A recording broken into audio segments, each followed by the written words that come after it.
Con nosotros el abogado Omar Chejade, pero que viene con una mirada de político. Él ha sido congresista, expresidente de la Comisión de Constitución en el Congreso y además, por supuesto, ha tenido múltiples cargos, ha tenido varios cargos públicos, ha estado cerca de la realidad de nuestro país desde esa mirada. ¿Cómo estás, Omar? Qué gusto verte. Encantado de estar en tu programa, Patricia, te deseo lo mejor en Nativa y bueno, para conversar sobre esta política tan complicada que vive el país, ¿no? Difícil, ¿no, Omar? Difícil. Y mira que hemos visto un montón de cosas, ¿ah? Sí. Pero creo que no, esta especie como de locura no habíamos visto con estas características, ¿no?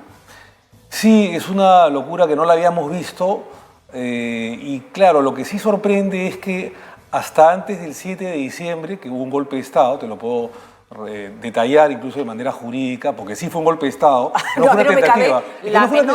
¿Cómo va a ser una tentativa? Lo que pasa es que mucha gente no sabe, no tiene por qué saber porque no es abogada, y piensa que porque el golpe de Estado es fallido, entonces no se consumó el delito de rebelión, que es el delito de golpe de Estado. Rebelión está en el Código Penal. El delito de rebelión es un delito de mera actividad, no es de resultado.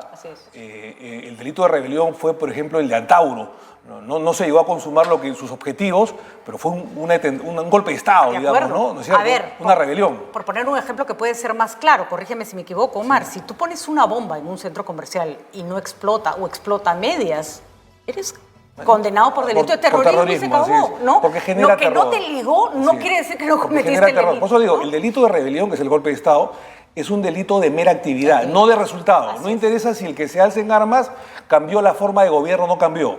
En este caso, Pedro Castillo, digamos, asesinó la democracia por unos minutos o por 2 horas. A nivel nacional e internacional, es como que en su comunicado a la nación agarró una pistola y dijo, me tiro a la democracia, punto. Y además hay que decirlo, de todos los delitos o presuntos delitos que podría haber cometido Pedro Castillo, que fue flagrante, además lo vimos todos, ¿no es cierto? Probado. Es lo peor que puede hacer y que le quede claro a todos los gobernantes del mundo. Yo me impresiona que no haya sido, Omar, ese el argumento que se ha usado para enrostrarle a los presidentes de otros países, que entonces son presidentes que están diciendo que un presidente democráticamente elegido se puede zurrar en la democracia, ¿no? Entonces, claro, después del 7 de diciembre vienen estas agitaciones que yo he condenado. Las protestas son absolutamente legítimas. Y además, no vamos a mentir que tienen soporte, tienen asidero, ¿no? Y siempre y cuando sean pacíficas. Pero cuando las protestas se desbordan y hay asusadores, agitadores, intereses subalternos, gente más cercana al Movadef, al terrorismo, al FENATE, entonces ya la protesta se distorsiona. Entonces creo yo que es momento de guardar la calma, es momento de tranquilizarnos todos y llamar a estas organizaciones que claro que salgan a protestar legítimamente, pero también decirles que la sucesión constitucional ha sido bastante clara. O sea, acá no ha habido ningún golpe de Estado, acá no ha habido ningún derrocamiento. Creo yo, y esta es una crítica al gobierno de Dina Boluarte, que hay una falta de comunicación. Sí. Se ha ido a decir, oiga, señores, esto no es ningún derrocamiento contra el señor Castillo. El señor Castillo se ha suicidado políticamente porque ha cometido un grave delito que es rebelión, es un golpe de Estado. Pero ese debió ser el centro del discurso de Dina Boluarte cuando se sentó en ese sillón. Debió decir, yo no estoy acá porque lo elegí ni porque lo propicié, porque además ella había prometido que si lo vacaban Castillo se hubiera ido con él. Hasta pudo haber dicho, si hubieran vacado al presidente Castillo yo no estaría acá. Pero él atentó contra la democracia y por supuesto no prometer que se quedaba hasta el final, ¿no? En política hay que ser prudente. La señora Boluarte además cometió un error cuando dijo de que se quedaba el 2026. Eso no debió decirlo creo que no debió poner ninguna fecha. Simplemente asumir la sucesión constitucional como presidente de la República. Y ver un poco el terreno en el que se iba a mover, ¿no? Porque cuánta torpeza, pero incluso esa torpeza inicial pudo corregirla mejor. Y acá, Omar, hemos visto tanto, porque la gente que está metida en política y en periodismo no puede evadirse, ¿no? Yo siempre envidio a mis amigos que yo ya desconecté, yo le digo, ojalá tuviéramos esa posibilidad.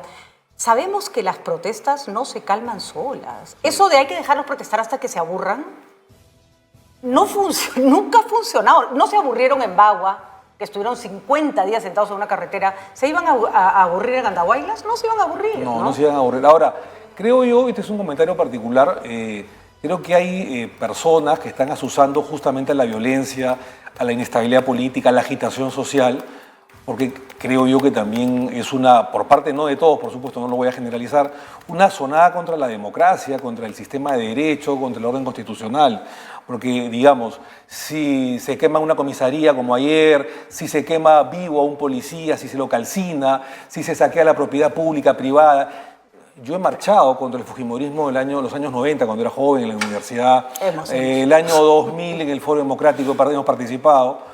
Y no se me hubiera ocurrido tomar un aeropuerto, por ejemplo, ¿no? Jamás. Y nos ha caído más gas lacrimógeno. Hemos respirado más gas lacrimógeno que oxígeno en alguna época de nuestra vida. Hemos marchado por la avenida Bancá, hemos ido al Palacio del Congreso. Que nos caía gas lacrimógeno cuando no habíamos hecho nada. Por supuesto. O sea, caminando, pero jamás nos hubiéramos imaginado quemar una institución pública o privada, saquear o ir a un aeropuerto. Lo cual te demuestra que hay brotes senderistas, ¿no? Lo que te muestra que hay de todo y ese es el peor problema para mí, es que se ha mezclado tanto el asunto, unos, otros, buenos, malos, ajenos, propios, que ya ni siquiera tienes una masa uniforme. Sendero Luminoso era espantoso, pero era un enemigo reconocible, con rostro distintivo, accionar, ideología. Acá es como una marea que te lleva, ¿no? Ahora, yo quiero defender, digamos, el orden constitucional como siempre lo hemos hecho, como abogado que soy, pero además la labor de la policía y la Fuerza Armada. Porque, digamos, mucha gente dice, oiga, la policía disparó. Nosotros bien sabemos como abogados, Patricia, y también como políticos, que la ley no obliga al policía ni a la Fuerza Armada a conductas heroicas. Es decir, señores, no le voy a disparar, entonces mátenme, pues, ¿no? Ya, de acuerdo, Omar, pero yo tengo una discrepancia. Hay una legítima defensa ahí, un derecho a la legítima defensa. Sí, pero no desgraciadamente, o felizmente voy a decirlo, hoy día los actos quedan registrados en múltiples formas, ¿no? Y sí, si ves a un muchacho, chico, caballero, no sé la edad, que está con una onda en la mano y le devuelven una bala en la cabeza, algo está mal. Eso es desproporcional. Ahí hay muchos, ¿ah? Eso es desproporcional. Un chico, una persona a la que le dan por la espalda, sí, claro. ¿no? O sea, eso no se hace. Entonces, hay que tener, creo, una visión crítica también, porque todos sabemos que cuando la sociedad dice, oye, un ratito, las mismas fuerzas del orden que están metidas en el meollo y que pierden perspectiva, se repliegan. Y nunca hemos tenido tantos muertos en tan poco tiempo en protestas civiles. Pero, por ejemplo, ¿no? El policía que fallece por las pruebas que se han ido señalando. Terrible. Él quiso dialogar con las personas, con los, entre comillas, manifestantes, y no utilizó su arma y no solamente lo avaliaron, sino que después lo quemaron vivo. Entonces, yo me pongo también en la situación de las fuerzas del orden, de la Policía Nacional, que se ve desprotegida. Y creo yo, Patricia, que acá falta un liderazgo, ¿no? Porque claro, la señora Dina Boluarte, y hay que decirlo, su corazoncito estaba al otro lado, está al otro lado, eso hay que decirlo, ¿no? Pero ya no, ¿no? No, estaba al otro lado. Entonces, la historia le ha empujado, digamos... A este punto. A este punto, así es. Entonces, y por eso la perciben como traidora. Y lógicamente, y como usurpadora que no lo es, repito, ella sí una asociación constitucional porque el presidente de la República cometió un grave delito de rebelión. Ahora, Omar, claramente la estrategia no está funcionando. Que la policía de Macusani tenga que salir en helicóptero es una muestra de que... Y yo me pregunto, pareciera que son mucho más los manifestantes que la policía y las Fuerzas Armadas. Y eso es imposible. Eso es imposible. Y es como cuando hay un equipo que juega bien fútbol y otro que juega mal, que el que juega bien parece que tuviera más jugadores en la cancha. Así lo siento, ¿no? Entonces tú dices, a ver, no te repliegas dentro de un aeropuerto esperando que vengan a atacarte, ¿no? Hay algo que no está funcionando bien. Creo que la inteligencia también ha fallado. Creo y que la estrategia, el ¿no? El señor Castillo desactivó los sistemas de inteligencia. No hay una estrategia clara. Y claro, el señor Otárola, que en algún momento fue ministro de Defensa del gobierno de Humala, lo recordamos, aunque por poco tiempo, utiliza su experiencia, su capacidad, un poco para tratar de equilibrar estas deficiencias que tú estás hablando. Pero creo yo que si no hay un liderazgo y si no hay una convicción por parte del jefe o la jefa de Estado, vamos a estar en problemas. Y hay que usar esa convicción para diseñar estrategias que no pasen por la muerte de más peruanos, porque además, 50 y tantos muertos después, la cosa está peor, ¿no? Porque si alguien hubiera dicho, que no avalo, pero si alguien hubiera dicho, bueno, fue el costo para poner orden, doloroso, pero Doloroso. ha sido el costo para poner más desorden. Más desorden. ¿no? Ahora, Paul, me interesaría escuchar tu análisis político, Sí, cómo Omar. no. El Congreso en otra, Sí. como nunca en otra, ¿no? A mí me da la impresión, no sé si es una impresión válida, de que están cuidando el hecho de que si se van a elecciones mañana sus líderes no están preparados para postular, ya sea porque acaban de asumir cargos regionales o cargos municipales o porque o sienten que les falta tiempo. Mira, te voy a dar mi opinión, no solamente desde el punto de vista de abogado constitucionalista, penalista, sino también de político, porque además, Sí, claro. como tú bien lo has dicho, yo he sido presidente 2 veces de la Comisión de Constitución y parte de las normas que están ahí, no digo todas, fueron hechas en la penúltima legislatura que yo fui presidir la Comisión de Constitución. Mira, creo yo, ese es un comentario bastante objetivo, que las elecciones generales que han sido convocadas por el Congreso de la República han sido elegidas bien de acuerdo incluso a los comentarios e informes de los sistemas electorales, que deben ser el próximo año. Si tú haces una elección este año, los tiempos no solamente son muy apretados, sino que va a ser más de lo mismo. Hay que hacer una serie de reformas. Ya no te digo de las reformas constitucionales que deberían hacerse luego, que yo, digamos, las promoví muchas veces, como es la bicameralidad, o la reelección congresal, o de alcaldes, o el tema de la cuestión de confianza. No, temas que son del día a día, de la elección general. Nosotros, Patricia, en la época de la pandemia, cuando dirigimos la Comisión de Constitución, lo que hicimos fue emitir una serie de disposiciones transitorias para salvar la elección del año 21, que era complicada por la pandemia, que iban a haber probablemente miles de muertos si no suspendíamos las PASO, si no ampliábamos la cantidad de colegios electorales, si agrandábamos las horas de elección, y una serie de normas que se dieron en ese momento como ayuda de los sistemas electorales. Pero sobre todo, nosotros pensamos que la elección, la siguiente, iba a ser el 2026. Nadie pensó en Castillo, ni en esta trifulca, ni en este caos político. Como las elecciones se van a adelantar aparentemente el próximo año, entonces, claro, nosotros dijimos, para que las personas puedan postular a las elecciones generales, sea Congreso o sea una plancha presidencial, deben estar inscritas las personas o los partidos políticos un año antes de la convocatoria de elecciones generales. Suponiendo que las elecciones sean en abril del próximo año, el 24, la convocatoria debería hacerse 9 meses antes, o sea, en julio de este año. Pero Quiere decir que para que alguien pueda postular al 24 tiene que estar inscrito el partido o el afiliado en julio del 22. De acuerdo, pero todo eso se puede adaptar para una situación de emergencia. Así es. ¿no? Entonces, lo que tendría que hacer este Congreso, Patricia, es otra vez abrir la cancha, porque no se pensó que se iban a adelantar las elecciones, y tomar decisiones. Y darles tiempo a los partidos políticos que están en fila, porque solamente hay 12 inscritos, o a los afiliados que se puedan inscribir hasta julio, agosto, septiembre de este año para poder postular el próximo año. Por eso digo, es muy complicado hacer una elección en octubre, noviembre de este año. Sería lo ideal, pero los tiempos ya no dan. De acuerdo, pero también se pueden ajustar los cronogramas con leyes transitorias o sea, con voluntad yo creo que se pueden hacer cosas. Lo que no puede pasar es que ni siquiera hagan el esfuerzo, Omar. O sea, eso no puede seguir ocurriendo.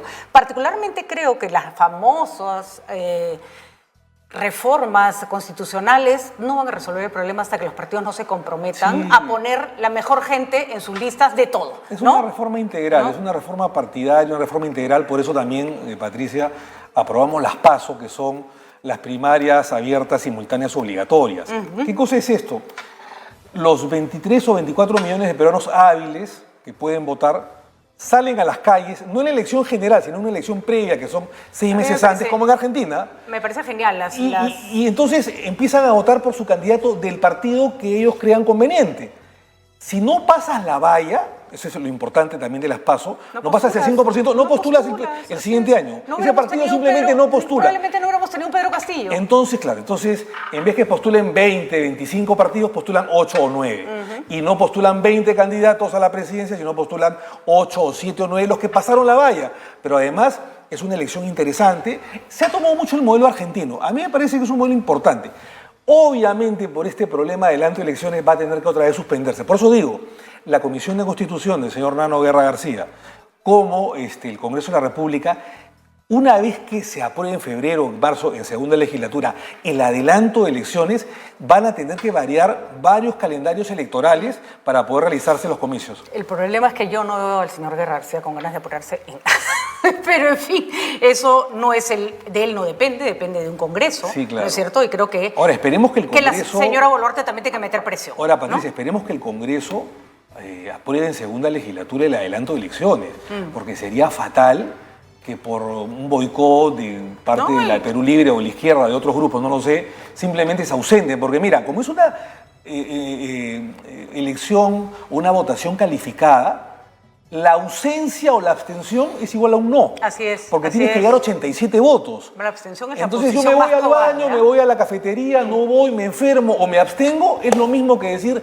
no voto a favor, voto en contra. Entonces, creo yo que tiene que haber una madurez política porque el pueblo no resiste más. ¿Qué cosa Así quieren? es. ¿Más muertos? Así ¿Quieren es. más heridos, más Y destrucción? además, si no tienes la legitimidad, y creo que esto no es un tema de... Es ridículo reducir el adelanto de elecciones a un chantaje de los que protestan, porque ahí está en las encuestas clarísimo que más del 80% de la población cree que se vayan todos. Ahora, ¿no? la izquierda más extrema, me da la impresión por lo que estoy escuchando, podría petardear, porque basta, mira, han habido apenas 93 o 94 votos en primera legislatura.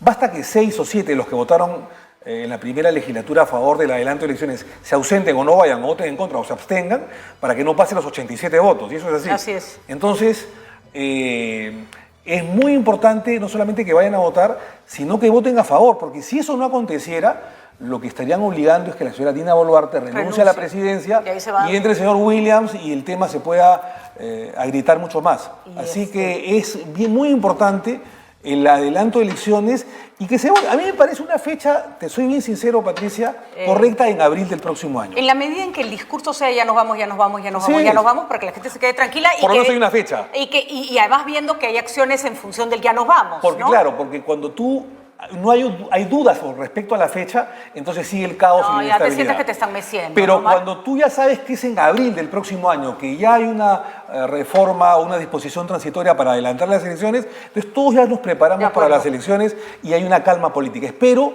de que en febrero, o sea, el próximo febrero, como ha prometido el señor Williams, se convoque a esta nueva legislatura, se vote por la segunda votación, la elección, Como al dicen. adelanto de elecciones y vuelva a la calma. La gente quiere trabajar, estamos perdiendo dinero, turismo, empleos, hay más Vidas, pobreza, vidas, calma, vidas, ¿no? calma, Así así es. es. Muy bien, Defendamos la vida, ¿no? El Así derecho es. a la vida, ¿no? No hemos tenido una de las peores pandemias del mundo para terminar metidos en otra pandemia, que es esta de la irracionalidad y del egoísmo, que además, por cierto, para la que igual la única vacuna somos nosotros mismos. Y ¿no? fíjate que con los mecanismos constitucionales hemos podido salvar nuestra democracia y el Estado de Derecho a pesar de Castillo. ¿Ah? Fíjate cuánto se ha demorado Venezuela, cuánto se está demorando Cuba, el desastre de Argentina o Nicaragua. Nosotros, con los mecanismos constitucionales, nos hemos librado del mal Castillo. Y ¿no? hay que seguir haciéndolo. Nos despedimos, Omar, y Gracias, quiero poner Patricia. gracias a ti, gracias por Encantado. haber estado con nosotros.